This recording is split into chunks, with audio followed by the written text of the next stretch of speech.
मन तो मेरा भी करता है झूमू नाचूं गाऊं मैं, आजादी की सौगातों पर सौ सौ गीत सुनाऊं मैं, लेकिन शबनम वाला वातावरण कहां से लाऊं मैं मल्हारों वाला अंतःकरण कहां से लाऊं मैं दामन में दर्द तुम्हारे अपने लेकर बैठा हूं, मैं दामन में दर्द तुम्हारे अपने लेकर बैठा हूं, आजादी के टूटे फूटे सपने लेकर बैठा हूं, घाव जिन्होंने भारत माता को गहरे दे रखे हैं, उन लोगों को जेड सुरक्षा के पहरे दे रखे हैं, उन लोगों को जेड। ये उस समय की कविता है, अब की नहीं कर रहा। अब वालों ने तो मौका ही नहीं दिया। मैं भी 23 नवंबर को राष्ट्रपति भवन गया था, राष्ट्रपति ने बुलाया था। श्रोता थे राष्ट्रपति, उपराष्ट्रपति, प्रधानमंत्री, 4 कैबिनेट मिनिस्टर और देश के सारे राज्यपाल। उन्होंने कहा मेरे से कोई शिकायत? मैंने कहा जी एक है, आप खिलाफ लिखने का मौका ही नहीं दे रहे, इस तरह तो मेरी दुकान ही बंद हो जाएगी। मन तो मेरा भी करता है झूमू नाचूं गाऊं मैं, आजादी की सौगातों पर सौ सौ गीत सुनाऊं मैं, लेकिन शबनम वाला वातावरण कहां से लाऊं मैं मल्हारों वाला अंतःकरण कहां से लाऊं मैं दाम वाले हैं वे ही स्वर्ण जयंती का पैगाम सुनाने वाले हैं, वे ही स्वर्ण जयंती का। कविता शुरू करता हूं। आजादी लाने वालों का तिरस्कार तड़फाता है, बलिदानी पत्थर पर थूका बार बार तड़फाता है, इंकलाब की बलबेदी भी जिससे गौरव पाती है, आजादी में उस शेखर को भी गाली दी जाती है, आजादी में उस शेखर को भी मैंने केवल इसलिए कविता लिखी, राजनीति के लोग शहीदों का सम्मान नहीं करना चाहते, ना करें, लेकिन उनको अपमान नहीं करना चाहिए। अपमान मत कीजिए, बस मत कीजिए आप, सम्मान आपके संस्कार, लेकिन अपमान मत कीजिए। आजादी में उन बेटों को भी गाली दी जाती है, मैं दिनकर की परंपरा का चारण हूँ, भूषण की शैली का अल्प उदाहरण हूँ, इसीलिए मैं दरबारों के गीत नहीं गा सकता हूँ, मैं पीड़ा की चीखों में संगीत नहीं ला सकता हूँ, मैं पीड़ा की दिल से सुनना अच्छा लगे तो आशीष देना, मुझे आशीष नहीं भी दे सको, आंखें गीली हो तो होने देना। इससे बढ़कर और शर्म की बात नहीं हो सकती थी, इससे बढ़कर और शर्म की बात नहीं हो सकती थी, आजादी के परवानों पर घात नहीं हो सकती थी, कोई बलिदानी शेखर को आतंकी कह जाता है, पत्थर पर से नाम हटाकर कुर्सी पर रह जाता है, पत्थर पर से नाम हटाकर कुर्सी पर रह जाता है, गाली की भी कोई सीमा है, कोई मर्यादा है, ये घटना तो देशद्रोह की परिभाषा से ज्यादा है, मेरी आंखों में पानी है, सीने में चिंगारी है, राजनीति ने कुर्बानी के दिल पर ठोकर मारी है, सारे वतन पुरोधा चुप थे कोई कहीं नहीं बोला, सारे वतन पुरोधा चुप थे कोई कहीं नहीं बोला, लेकिन कोई ये ना समझे कोई खून नहीं खौला, लेकिन कोई ये ना समझे को। ये ही कविता का सौंदर्य है। कहीं ऊपर स्वर्ग में शहीदों की आत्मा सुन रही होगी, जब चंद्रशेखर आजाद को आतंकवादी बताया जा रहा होगा, शहीदों की आत्मा ने सुना होगा, उन पर क्या गुजरी होगी, इस सौंदर्य बोध को मेरे साथ जीना, इसीलिए मैं कविता सुनाना चाहता था। लेकिन कोई ये ना समझे कोई खून नहीं खोला, सुनकर बलिदानी बेटों का धीरज डोल गया होगा, सुनकर बलिदानी बेटों का धीरज डोल गया होगा, मंगल पांडे फिर शोणित की भाषा बोल गया होगा, मंगल पांडे फिर शोणित की भाषा बोल गया होगा, सुनकर हिंद महासागर की लहरें तड़प गई होंगी, शायद बिस्मिल की गजलों की बहरें तड़प गई होंगी, नील गगन में कोई पुच्छल तारा टूट गया होगा, नील गगन में कोई पुच्छल तारा टूट गया होगा, अशफाकुल्लाह की आंखों में लावा फूट गया होगा, अशफाकुल्लाह की आंखों में लावा फूट गया होगा, अशफाकुल्लाह की आंखों में लावा फूट गया होगा, भारत भू पर मरने वाला टोला भी रोया होगा, आजादी का रंग बसंती चोला भी रोया होगा, चुपके चुपके रोया होगा संगम तीरथ का पानी, आंसू आंसू रोई होगी धरती की चूनरधानी। सुनना साहब, आपके दिल तक पहुंचे तो ही समर्थन करना। चुपके चुपके रोया होगा संगम तीरथ का पानी, आंसू आंसू रोई होगी धरती की चूनरधानी, एक समंदर रोई होगी भगत सिंह की कुर्बानी, क्या ये ही सुनने की खातिर फांसी झूले सेनानी, क्या ये ही सुनने की खातिर फांसी, क्या ये ही सुनने की खातिर फांसी झूले। मैंने अपना गुस्सा जिस तरह दिखाया, अगर आपको लगता हो कि हिंदुस्तान के किसी कलमकार को जिसके दिल में सिर्फ देश है, उसको अपना गुस्सा इस तरह दिखाने का अधिकार है, तो मुझे अधिकार देने के नाम पर इतनी तालियां बजाना कि मेरा हौसला बढ़े, हिम्मत बढ़े और मैं कभी डरूं नहीं, कि मुझे देश के लिए जो लिखने का मन करे मैं वो लिख दूं। ये ना सोचूं कभी भी कि मुझे डरना चाहिए। अपना गुस्सा दिखाने का मेरा तरीका सुनना क्या था। चुपके चुपके रोया होगा संगम तीरथ का पानी, एक समंदर रोई होगी भगत सिंह की कुर्बानी, क्या ये ही सुनने की खातिर फांसी झूले सेनानी। जहां मरे आजाद पार्क के पत्ते खड़क गए होंगे, जहां मरे आजाद पार्क के। समर्थन करो तो इतना करना कि मुझे लगे मेरी बात समझ गए, और ना समझ पाओ तो कोई बात नहीं, चुप रह सकते हो। जहां मरे आजाद पार्क के पत्ते खड़क गए होंगे, कहीं स्वर्ग में शेखर जी के बाजू फड़क गए होंगे, शायद पल दो पल को उनकी निदिया भाग गई होगी, फिर पिस्तौल उठा लेने की इच्छा जाग गई होगी, फिर पिस्तौल उठा। सल्यूट आपको, सल्यूट। फिर पिस्तौल उठा लेने की इच्छा जाग गई होगी। शेखर महायज्ञ का नायक, गौरव भारत भूख। मैं आधी मिनट शेखर पर बोलता हूं। मैंने जब कविता लिखने के लिए शेखर के बारे में पढ़ा तो दो बातें मैंने ऐसी पढ़ी जो शायद आप नहीं जानते हो। एक तो यह कि शेखर को कोई अंग्रेज फौजी पहचानता नहीं था, अंग्रेजों का सैनिक। तो 725 भारतीयों को इस बात की नौकरी अंग्रेजों ने दी कि तुम चंद्रशेखर आजाद को पहचान के हमें पकड़वाओ। 725 लोग पेरोल पर थे अंग्रेजों के। और दूसरा, मैंने एक ऐसा वाक्य पढ़ा जो दुनिया में कहीं भी कभी भी किसी शहीद के मुंह से निकला नहीं है। दुनिया में सबसे अलग करता है चंद्रशेखर को, आजाद को। वो गरीब माँ बाप का बेटा था। भाभवा एक जगह है झाबुआ जिले में, वहां उनके माता पिता रहते थे। इकलौता बेटा था और कोई भाई बहन नहीं था। घर गरीब था। वो खजाने लूटते थे आजादी की लड़ाई के लिए। वो पैसा चंद्रशेखर आजाद के पास रहता था। उस संदूक की चाबी चंद्रशेखर आजाद पर रहती थी। एक दिन रात के अंधेरे में गांव के कुछ लोग आए और आकर उन्होंने खबर दी कि चंद्रशेखर, तुम जानते हो तुम्हारे माँ बाप की हालत क्या है। घर में आटा नहीं है, रोटी बनने की नौबत नहीं है। तुम्हारे पास संदूक में लूटा हुआ पैसा है, इसमें से कम इतना पैसा तो घर भेजो कि माँ बाप रोटी खा लें। तो चंद्रशेखर आजाद दो वाक्य बोला। एक वाक्य बोला आंखों में आंसू भरकर, और एक वाक्य बोला आंखों को लाल करके।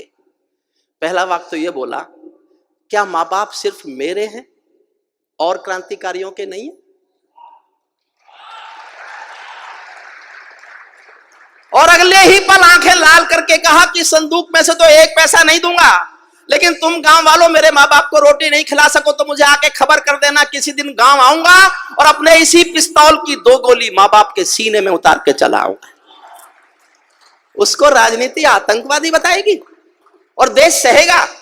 तब सुनिए, शेखर महायज्ञ का नायक, गौरव भारत भूखा है, जिसका भारत की जनता से रिश्ता आज लहू का है, जिसके जीवन के दर्शन ने हिम्मत को परिभाषा दी, जिसके जीवन के दर्शन ने हिम्मत को परिभाषा दी, जिसके पिस्टल की सल्यूट करता हूं, आपको सल्यूट करता हूं।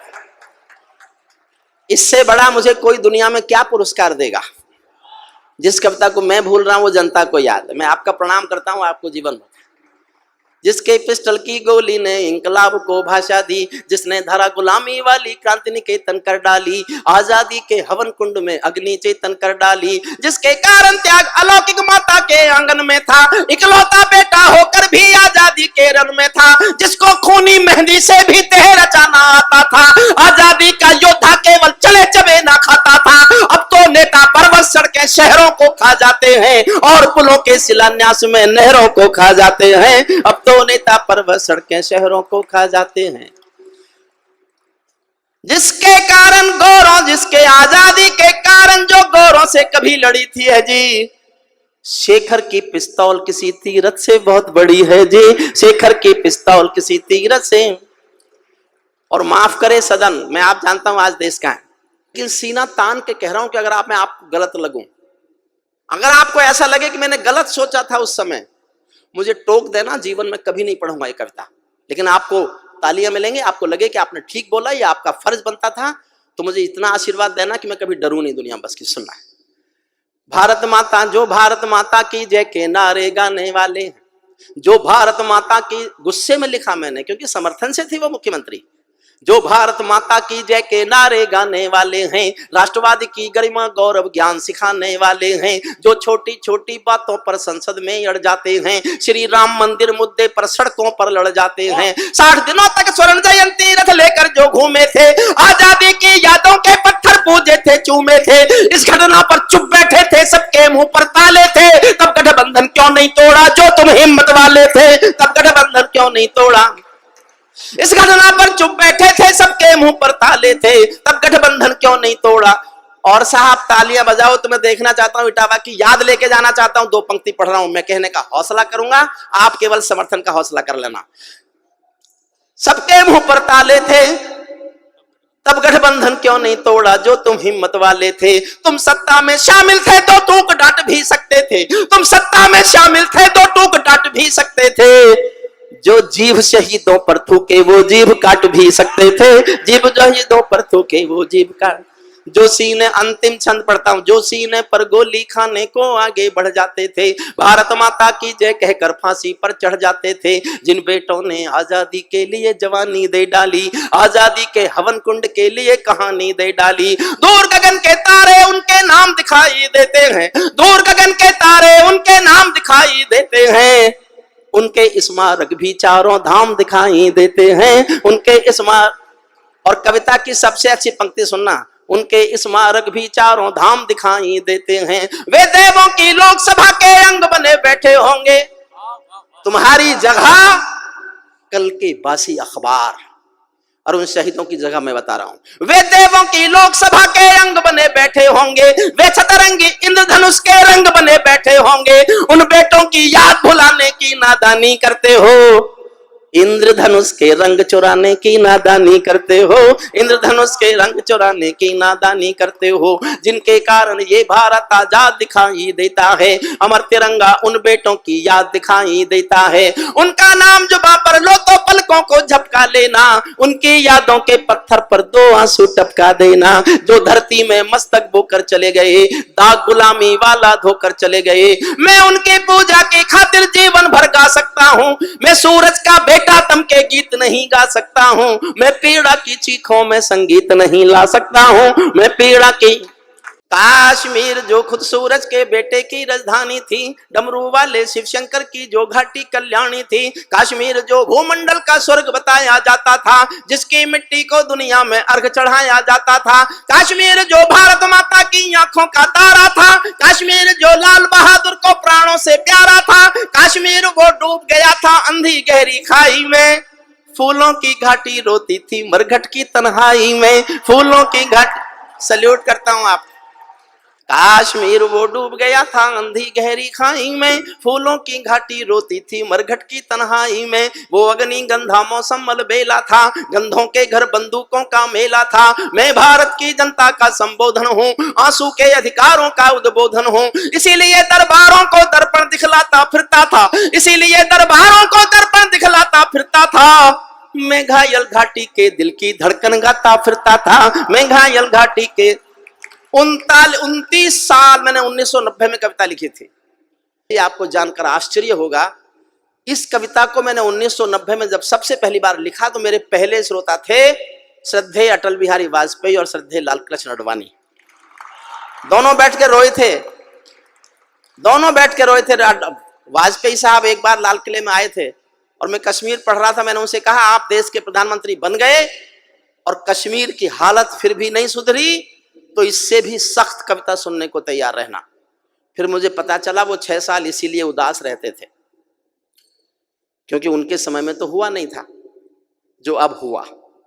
मन से सुनिए, मैं अपना मन पूरा इस कविता के साथ आपसे जोड़ना चाहता हूँ। इसीलिए दरबारों को दर्पण दिखलाता फिरता था, मैं घायल घाटी के दिल की धड़कन गाता फिरता था, हमने नारों में गाया था सब कश्मीर। वाह, एक कुर्सी लेके कोई और आ जाओ।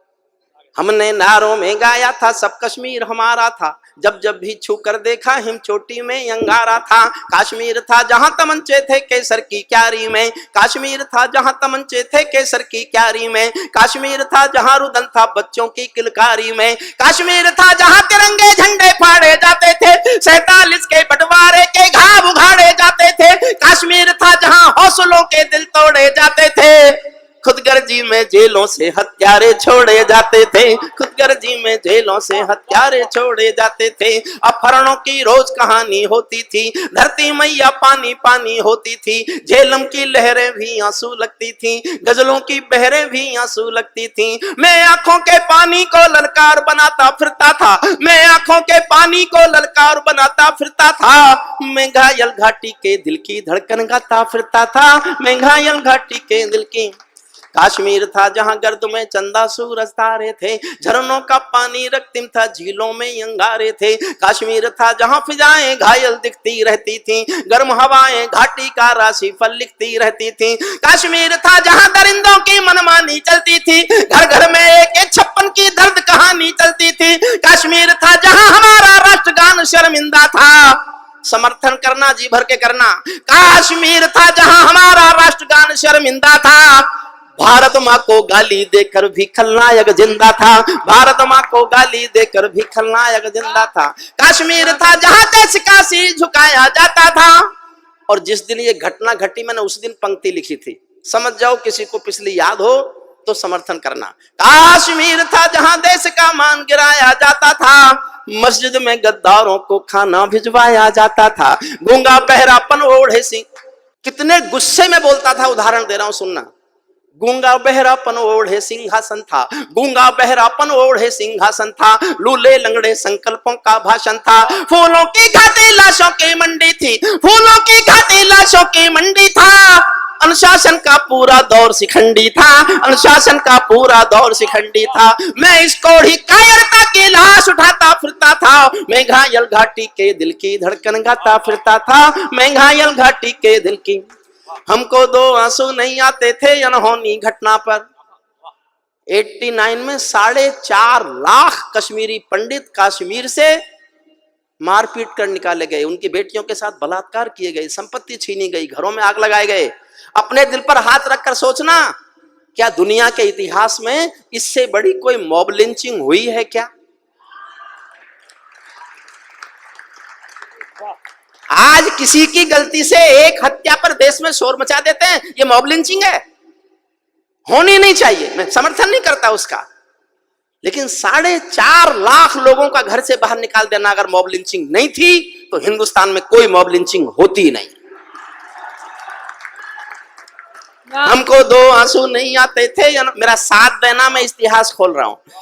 हमको 2 आंसू नहीं आते थे अनहोनी घटना पर, थोड़ी सी चर्चा होती थी बहुत बड़ी दुर्घटना पर। राजमहल को शर्म नहीं थी, घायल होती छाती पर, भारत मुर्दाबाद लिखा था श्रीनगर की छाती पर। मन करता था फूल चढ़ा दूं लोकतंत्र की अर्थी पर। भारत के बेटे निर्वासित हो गए अपनी धरती पर, भारत के बेटे निर्वासित हो गए अपनी धरती पर। वे घाटी से खेल रहे थे गैरों के बलबूतों पर, जिनकी नाक टिकी रहती थी पाकिस्तानी जूतों पर। कश्मीर को बंटवारे का धंधा बना रहे थे वे, कश्मीर को बंटवारे का धंधा बना रहे थे वे। जुगनू को बैसाखी देकर चंदा बना रहे थे वे, फिर भी खून सने हाथों को न्योता था दरबारों का। जैसे सूरज की किरणों पर कर्जा हो अंधियारों का, जैसे सूरज की किरणों पर कर्जा हो अंधियारों का। कुर्सी भूखी थी नोटों के थैलों की, कुर्सी भूखी थी नोटों के थैलों की, कुलवंती दासी हो गई रखेलों की। एक नाम लेता हूं कविता में, उसका नाम सुनकर आपके दिल में आदर की, प्यार की, सम्मान की हिलोर उठे तो उस हिलोर को तालियों में बदल देना। कुर्सी भूखी थी नोटों के थैलों की, कुलवंती दासी हो गई रखेलों की। घाटी आंगन हो गई खूनी खेलों की, बहुत जरूरत थी सरदार पटेलों की, बहुत जरूरत थी सरदार पटेलों की। मैं घाटी के आंसू का संतरास मिटाता फिरता था, मैं घायल घाटी के दिल की धड़कन गाता। एक छंद पढ़ रहा हूं साहब।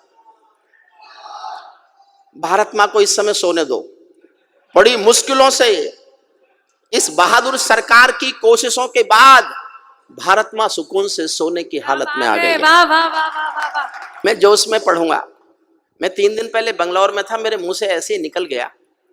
मैं जोश में पढ़ूंगा, लेकिन मैं चाहता हूं जनता मुझसे ज्यादा जोश में सुने और मैं हार जाऊं। अगर यह फैसला करना हो कि मैं जोश में ज्यादा पढ़ रहा था या जनता ज्यादा जोश में सुन रही थी, तो फैसला यह हो कि जनता ने ज्यादा जोश में सुना। मैं हार के जाना चाहता हूं, यही मेरा पुरस्कार है। मैं छंद पढ़ रहा हूं और मैं हारना चाहता हूं, देखना चाहता हूं आप मुझे कैसे हराते हैं। जब चौराहों पर हत्यारे महिमा मंडित होते थे, जब चौराहों, जानना चाहता हूं साहब, अगर जोश दिखाए तो फिर जोश दिखाना, ऐसा कि जो अब तक दिखा नहीं हो। जब चौराहों पर हत्यारे महिमा मंडित होते थे, जब चौराहों पर हत्यारे महिमा मंडित होते थे, भारत माँ की मर्यादा के मंजर खंडित होते थे, जब कृष भारत के नारे थे गुलमर्गा की गलियों में, शिमला समझौता जलता था बंदूकों की नलियों में, तो केवल आवश्यकता थी हिम्मत की खुददारी की, तो केवल आवश्यकता थी हिम्मत की खुददारी की, 56 इंची सीने में ही आशा थी दमदारी की, 56 इंची सीने, 56 इंची सीने से ही आशा थी 56 इंची सीने से ही आशा थी दमदारी की। संविधान को बदल दिया है, घाटी गैर नहीं होगी, जहां तिरंगा नहीं मिलेगा उनकी खैर नहीं होगी, जहां तिरंगा नहीं मिलेगा। बहुत प्रणाम करता हूं आपको साहब, क्या बात है। इसीलिए आवश्यकता थी हिम्मत की खुददारी की, 56 इंची सीने से ही आशा थी दमदारी की। संविधान को बदल दिया है, घाटी गैर नहीं होगी, जहां तिरंगा नहीं मिलेगा उनकी खैर नहीं होगी। जिनको भारत की धरती ना भाती हो, भारत के झंडों से बदबू आती हो, जिन लोगों ने माँ का आंचल फाड़ा हो, दूध भरे सीने में चाकू गाड़ा हो, मैं उनको चौराहों पर फांसी चढ़वाता फिरता था, मैं घायल घाटी के दिल की धड़कन गाता फिरता था, मैं घायल घाटी के दिल की। अंतिम छंद पढ़ता हूं, अभी भी उधर से बयान आते हैं हमारे पास 1 पाव का एटम बम है, हमारे पास आधी किलो का एटम बम है। देखिए साहब, मैं बोलना नहीं चाहता, सांसद जी आपसे अनुमति लेकर आपसे माफी मांग के बोलता हूं, और ये मैंने बहुत दुखी होकर बोला, ऐसे नहीं बोला। रोज डराता है हमको एटॉमिक युद्ध होगा, एटॉमिक युद्ध होगा। मैंने कुछ मेरे दोस्त साइंटिस्ट हैं उनसे पूछवाया कि मान लो एटॉमिक युद्ध हो ही जाए, क्योंकि उसका भरोसा क्या, जो दुनिया में किसी के भरोसे लायक नहीं है हमारे लायक तो होगा ही क्या। मान लो हो ही जाए तो क्या होगा। बोले जी दोनों देशों के 25-25 करोड़ लोग मर जाएंगे। मैं एक दिन सोचता रहा, और जब उसी दिन शाम को मैंने उनके एक मंत्री का बयान सुना कि हम एटॉमिक युद्ध कर सकते हैं, तो मैंने कहा कि होने दो, होने दो, हम 25 करोड़ मरने को तैयार हैं, तुम तो रेगिस्तान हो गए, बचा क्या। अगर तुम अपने को पूरा मिटाकर हमारे थोड़े से कम कर दो तो हमें कोई नुकसान नहीं है, हमको जनसंख्या नियंत्रण कानून लाने की भी जरूरत नहीं है। अंतिम पंक्तियां सुन लीजिए। अमरनाथ को गाली दी थी भीख मिले हथियार, ये अच्छी बात नहीं है जो मैं कह रहा हूं, लेकिन दुखी होके कह रहा हूं। अमरनाथ को गाली दी थी भीख मिले हथियारों ने, अमरनाथ को गाली। अंतिम पंक्ति पर और जोश देना, फिर तय करेंगे कि आगे क्या करना है। अमरनाथ को गाली दी थी भीख मिले हथियारों ने, चांद सितारे टांक लिए थे खून लिपि दीवारों ने, इसीलिए नाकाम रही है कोशिश सभी उजालों की, क्योंकि ये सब कठपुतली है रावलपिंडी वालों की। अंतिम एक चुनौती दे दो सीमा पार पड़ोसी को, गीदड़ कायरता ना समझे सिंहों की खामोशी को। हमको अपने खट्टे मीठे बोल बदलना आता है, हमको अब भी दुनिया का भूगोल बदलना आता है, हमको अब भी दुनिया का भूगोल